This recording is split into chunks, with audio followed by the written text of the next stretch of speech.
Bharatiya Janata party शुरू से कहती आ रही है कि दिल्ली जल बोर्ड जो है वो भ्रष्टाचार का अड्डा बन गया है। और जिस प्रकार से भारतीय जनता पार्टी कई सालों से मांग करती आ रही है कि इनका सीएजी ऑडिट होना चाहिए, और आखिरकार हमें माननीय न्यायालय का रुख भी करना पड़ा, तो न्यायालय ने भी आदेश दिया था कि इनका ऑडिट होना चाहिए। 2017-18 की जो पहली प्रतिनिष्ठा सीएजी की रिपोर्ट सामने आई है, जिसको आज टेबल भी करना होगा अरविंद केजरीवाल साहब को, मैंडेटरी है, उसमें कई सारे इरेगुलरिटीज, कई सारी डिस्क्रिपेंसीज, कई सारे बहुत बड़े घोटाले का कहीं ना कहीं अंदेशा जताया गया है। अब जैसे उन्होंने साफ कहीं ना कहीं लिखा है कि there is huge difference of total dues outstanding against bulk water and retail water and the difference is 6,558 crore rupees. तो मैं नहीं कह रहा, सीएजी कह रहा है।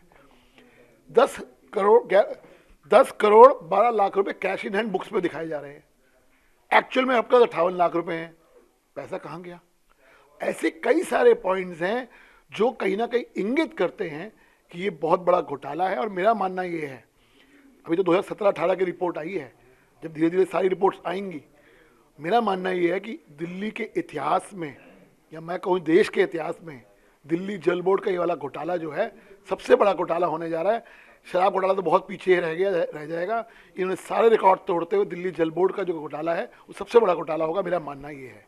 और जो हम मांग करते हैं कि सीएजी की जो रिपोर्ट है उसको आज टेबल किया जाए विधानसभा के अंदर, लोगों को जानने का हक है कि सच क्या है, झूठ क्या है, और जो चीज़ें इसके ऊपर इरेगुलरिटीज़ का जिक्र सीएजी ने किया है उसकी कहीं ना कहीं सीबीआई की जांच होनी चाहिए, ये हम लेफ्टिनेंट गवर्नर साहब से मांग करते हैं। और लेकिन आतिश ने ये कहा है सदन में कि बजट दिल्ली का भी बना नहीं है, क्योंकि एलजी से कल उन्हें बूथ को मिला है और एमएचए जाएगा। ये जिम्मेवारी किसकी होती है? आपको मालूम है कि इस तारीख तक आपको बजट, दिल्ली का बजट पेश करना है। बजट सेशन कॉल करने की जिम्मेवारी माननीय स्पीकर साहब की होती है। कि पिछले साल भी इन्होंने यही इसी तरह का ड्रामा करा था, कि मैं ड्रामा कहूँगा क्योंकि जानबूझकर आप बजट को डिले करते, क्या छुपाने की कोशिश है मुझे नहीं मालूम, लेकिन सच्चाई ये है कि आप कहीं ना कहीं आप फ्री तो होते नहीं हैं, आपको दिल्ली के लिए समय तो है नहीं।